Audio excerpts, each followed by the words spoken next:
ፀጉርሽ እንዲያድግ ትፈልጊያለሽ? አዎ ከሆነ መልስሽ ይህን ቪዲዮ እስከ መጨረሻው ተመልከቺ። ምክንያቱም በዛሬው ቪዲዮ በሳይንስ የተረጋገጡ ፀጉርሽን በጥፍ ማሳደግ የሚያስችሉሽን 6 ሚስጥሮችን እነግርሻለሁ። ሰላም፣ ዛሬ ፀጉሯን ጤነኛ ማድረግ የምትፈልግ ሴት ሁሉ የግድ ማየት ያለባትን የፀጉር መንከባከቢያና ማሳደጊያ ዘዴዎችን እናያለን። አንደኛ፣ ፀጉርን በትክክለኛው መንገድ ማበጠር። የፀጉር አበጣጠር የፀጉራችን ጤንነትና እድገት ላይ ትልቅ ተጽዕኖ መፍጠር የሚችል ተግባር ነው።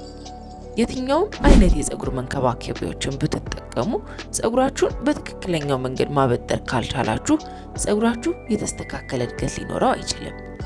ፀጉራችንን ስናበጥር በኃይልና በግዴለሽነት ከሆነ እንዲሰበር፣ እንዲነቃቀል፣ ጫፉ መንታ እንዲሆን እናደርገዋለን። ለዚህም ነው ፀጉራችን የምናበጥርበት መንገድ የተስተካከለና የተረጋጋ መሆን ያለበት። ሁልጊዜ በመጀመሪያ በጣቶቻችን ለማፍታታት የተያያዙ ፀጉሮችን ለማላቀቅ መሞከር ያስፈልጋል። ከዚህም በኋላ ፀጉራችሁን ሳይጎዳ ለማበጠርና ለማፍታታት የሚያስችሉን 3 ዘዴዎችን እንጠቀማለን። የመጀመሪያው መንገድ የውሃንና የኮንዲሽነርን ውህድ መጠቀም ነው።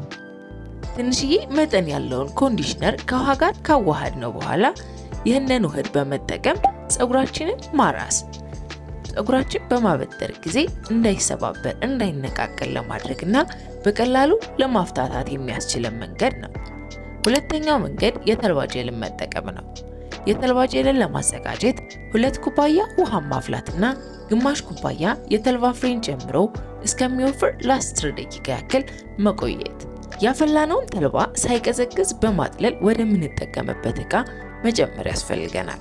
ምክንያቱም ተልባ ከቀዘቀዘ በኋላ ስለሚያያዝ ጀሉን ለማጥለል የሚያስቸግረን ስለሚሆን ነው። ጀሉን ብቻ ፀጉራችንን ለመቀባት ወደሚያመቸን ዕቃ ከጨመርን በኋላ ከቀዘቀዘልንም በኋላ ፀጉራችን ላይ በመቀባት ማበጠር በቀላሉ እንዲፍታታ ለማድረግ ያስችለናል። የተልባ ጀል በውስጡ ከፍተኛ የሆነ የኦሜጋ 3 ይዘዋል። እሱም በቀላሉ ፀጉርን ከማፍታታት በተጨማሪ ለእድገቱና ጥንካሬው ትልቅ ጠቀሜታን ይሰጠዋል። ሶስተኛው መንገድ የሬት ጀልን መጠቀም ነው። የሬት ጀል በተፈጥሮ ፀጉርን የሚያፍታታልን ሌላኛው ዘዴ ነው። የሬት ጀል በውስጡ ለፀጉር ጤንነት ተስማሚ የሆኑ ግብዓቶችን ይዘዋል። ይህም ለፀጉር እድገት ተስማሚና ተመራጭ ያደርገዋል። ከዚህም በተጨማሪ የራስ ቆዳ ጤንነትንም ለመጠበቅ ያስችለናል። ከነዚህ ዘዴዎች አንደኛውን በመጠቀም ፀጉርን ለማበጠርና ለማፍታታት መሞከር የፀጉር እድገት ላይ ትልቅ ልዩነትን የሚፈጥርላችሁ ተግባር ነው። ስለዚህም በቸኮላችሁ ጊዜ ወይም ደግሞ ሰዓት የለኝም ብላችሁ በምታስቡ ጊዜ ፀጉራችሁን ለማበጠር ከመሞከር መቆጠብ ይኖርባችኋል። ምክንያቱም በፍጥነትና በግዴለሽነት ፀጉራችንን ስናበጥረው ከእድገቱ አንድ ዙር ወደ ኋላ እየጎተት ነው ስለሆነ ማለት ነው። ሁለተኛ፣ በትክክለኛው መንገድ መታጠብ። ፀጉራችንን ስንታጠብ የምንሰራቸው ስህተቶች ቀላል ወይም ደግሞ ትንሽ ቢመስሉንም የፀጉር ጤንነቱና እድገቱ ላይ ትልቅ ተጽዕኖን የመፍጠር አቅም አላቸው። ፀጉራችንን ለመታጠብ የምንጠቀምበት ውሃ፣ ሻምፖ፣ ኮንዲሽነር እንዲሁም ከታጠብን በኋላ ማድረግ ያለብን የፀጉር እንክብካቤ የተስተካከለ ከሆነ በአጭር ጊዜ ውስጥ ልዩነትን ማየት የምንጀምር ይሆናል። ፀጉራችንን ለመታጠብ የምንጠቀመው ውሃ ቀዝቃዛ ወይም የሞቀ ከሚሆን ይልቅ ቅዝቃዜው የለቀቀ ወይም ደግሞ በመጠኑ ለብ ያለ ውሃ ቢሆን ይመከራል። ፀጉርን ለመታጠብ የሞቀ ውሃን የምትጠቀሙ ከሆነ በጊዜ ሂደት የፀጉር መነቃቀልን፣ የቆዳ መድረቅን፣ የፀጉር ጫፍ መንታን ሊያጋጥማችሁ ይችላል። እንዲሁም ለመታጠብ የምትጠቀሙበት ሻምፖና ኮንዲሽነር በትክክለኛው መንገድ መምረጥ ያስፈልገናል። ሻምፖና ኮንዲሽነርን በምትገዙበት ወቅት በውስጣቸው ያሉትን ይዘቶች መመልከት፣ በተለይም ደግሞ ሳልፌት ፍሪ የሆኑ ሻምፖዎችን ለመጠቀም መሞከር ይኖርብናል። ከነዚህም በተጨማሪ በመታጠብ ወቅት ሻምፖን ለራስ ቆዳ ብቻ መጠቀም፣ እንዲሁም ሻምፖን ከመጠቀማችሁ በፊት ከቡና ጋር ማዋሃድ። ይህም በቀላሉ የደም ዝውውርን ለማፋጠን የፀጉር እድገትና ጤንነቱን የተስተካከለ ለማድረግ የሚያስችለን መንገድ ነው። የፀጉር እድገትን ከማስተካከሉም በተጨማሪ የራስ ቆዳ ላይ የሚፈጠር ፎሮፎርና ማሳከክን ለመከላከል እንዲሁም በአጠቃላይ የራስ ቆዳችን ላይ የሚፈጠር ቢልድ አፕን በማጽዳት ቆዳችን ንጹህና ጥርት ያለ እንዲሆን ለማድረግ ይረዳናል። በተመሳሳይ ኮንዲሽነርን ለፀጉር ብቻ መጠቀም መቻል አለብን። ኮንዲሽነራችን የራስ ቆዳችንን ሲነካው ተያያዥ የጎንዮሽ ጉዳትን ሊፈጥር የሚችል ስለሆነ። ሶስተኛ ፀጉርን ከታጠበን በኋላ ማድረግ ያለብን እንክብካቤ። ፀጉራችን ከታጠበን በኋላ የምንጠቀማቸው የፀጉር ማድረቂያ መንገዶችና የፀጉር እንክብካቤ በተመሳሳይ የፀጉራችን እድገትና ጤንነት ላይ ትልቅ ተጽዕኖን የሚፈጥሩ ናቸው። ለምሳሌ ያክል ፀጉራችንን በወፍራም ፎጣዎች ከማድረግ ይልቅ ስስ ቲሸርቶችን ብንጠቀም ፀጉራችን በፍትጊያ ምክንያት ከሚፈጠርበት መሰባበርና መነቃቀል መከላከል የምንችል ይሆናል።